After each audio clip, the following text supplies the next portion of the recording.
Pastor Abed Bwanika yerangiridde ku bwalidda akulira oludda oluvuganya gavumenti. Kino nno kiddiridde Joel Ssenyonyi okuvaayo n'ategeeza ababaka bonna naddala abali ku ludda oluvuganya gavumenti obuteetaba mu ntula za paaliyamenti ezigenda okutandika olunaku olwokusatu wali eggulu. Paalamenti ya Uganda Ssenyonyi mwatuula eva wano n'egenda e Rwanda ng'egeze kuba kapiira. Ssenyonyi nga yeefudde wa volleyball ndetu sipeninga sente empitirivu obungi ezo nga tazoogerako nga tumutiise ku nnyonyi n'agenda n'amala weeks 2 ali mu volleyball era tugenda kumalayo ennaku 4 ezo nga simulyanga ng'azoogerako nti baatututte mu volleyball ezo sente tuzigyewo. Kakati ogenda okukola ku nsonga y'Abannayuganda nga loko tugamba ezo sente nyingi nze ndowooza ndi ekifo kye baamuwa kimuyiize ekifo kinene ebintu bimusobyeko bimutabudde ali mu politics alinga w'abaana b'amasomero. Nga bwe mbagambye omukulu Joero bw'ava wano n'agenda e Rwanda okuba volleyball ne bamuwa obutitimbe bwa sente ebyo abitwala nga bikulu naye ebyokugenda mu bitundu ate n'alaba nga ate ekisooka Joel muzanyi gwa volleyball abeera akiikiridde Uganda abeera akiikiridde kakati tugende mu bintu ebikulu ebigasa Bannayuganda era njagala musaba opposition agiveeko abanuupu mwenna ab'opposition twagala balaba mu mambuka bw'ate abeereyo ngenda kusaba speaker nze nkiikirire mbere leader of opposition. Joel bw'ate abeera ggulu ngenda kusaba speaker nze leader of opposition eggulu okusobola okukiikira oludda oluvuganya. Yenda kumusaba ekyo ekifo bakinjazikemu kikole bulungi mu paalamenti eggulu tusobole okukiikirira opposition ya Uganda. Gwena ali Kampala TV 256 Muganda nga wasalawo amawulire gonna ag'ebyobufuzi mu ggwanga Uganda okubanga oli wakugafunira wano ku channel yaffe ya Kampala TV 256 kubuuzaako n'enkwebaza emirimu gy'otusizaako engalo. Ojja kujjukira nti olunaku lw'eggulo ababaka baatandise okusituka oba okutambula okugenda wali side z'eggulu gye bagenda okutuula mu ntula za paaliyamenti ezamanyiddwa nga region parliament sitting. Kati n'ababaka kyategeerekese nti bagenda kusombebwa wakati w'ennaku 3 nga bagenda mu mitendera. Wabula gye buvuddeko emabega akulira oludda oluvuganya gavumenti Joel Ssenyonyi yavaayo n'ategeeza nga ababaka bano abali ku ludda oluvuganya bwe batagenda kutuula oba kwetaba mu ntula za paaliyamenti. Kino nno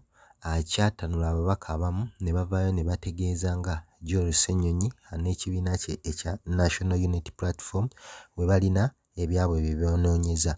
nga ensonga y'okugaana okugenda naddala mu mambuka eggulu kyali kigenda kotogera nnyo ekitundu ky'eggulu n'okulaba nga ebizibu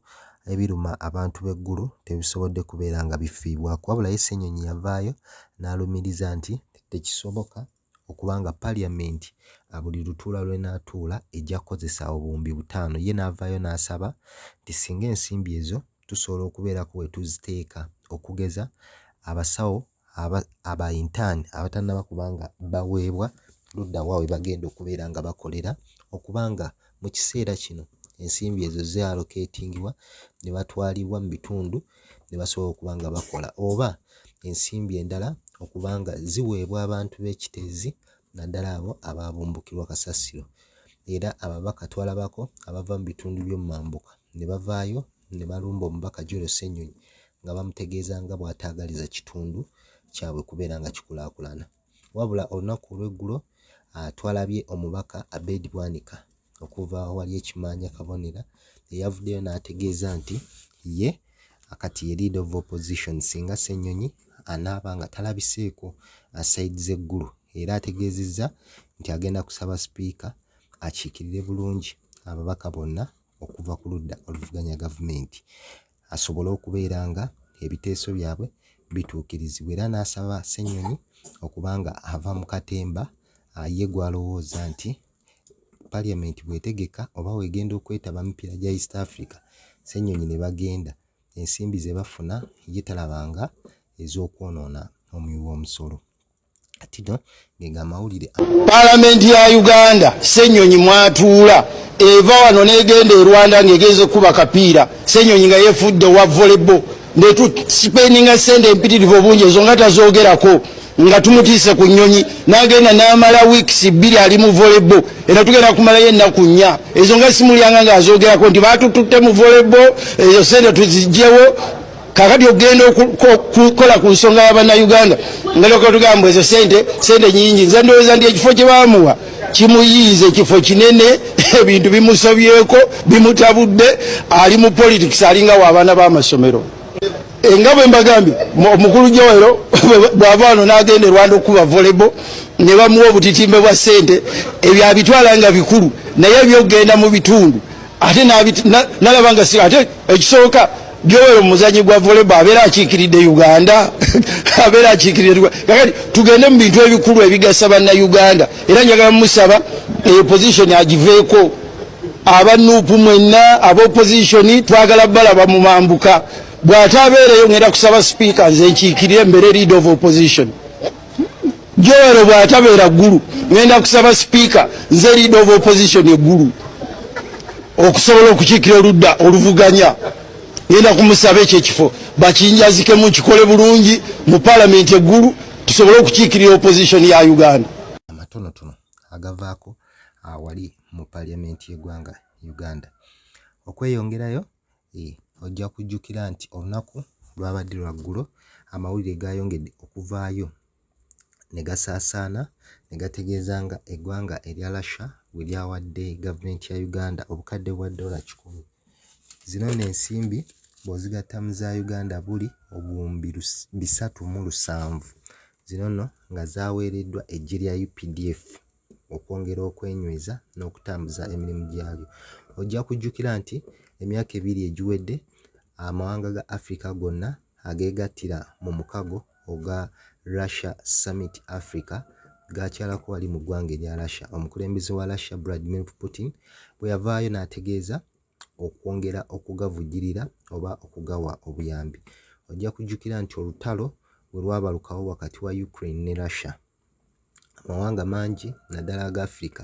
agaali gafuna emmere okuva mu ggwanga erya Ukraine ekitakyasoboka ssaawa eno gavaayo ne galumiriza Russia okubanga yakola obulumbaganyi ku ggwanga erya Ukraine kino nno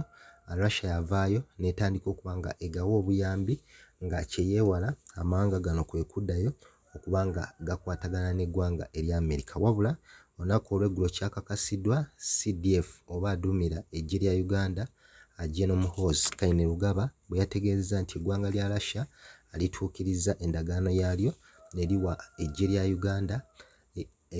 obukadde bwa $100 nga mu za Uganda bwe buwumbi 307 zigiyambeko mu kutebenkeza eggye ojja kujjukira nti eggwanga lya America n'eggwanga lya Bungereza agegabadde gavujjirira eggye lya Uganda kwoteeka n'abapoliisi b'eggwanga Uganda wabula ebikolwa by'okutyoboola eddembe ly'obuntu eryeyongera amawanga gano gaasala ensimbi era ojja kulaba nga abasirikale abasinga babadde batwala ebbanga ddene nga tebasasulwa so omukulembeze w'eggwanga yatandika okumagamagako wano ne wali wa ensimbi we ziyinza okuva kwe kukyalako wali mu ggwanga lya Russia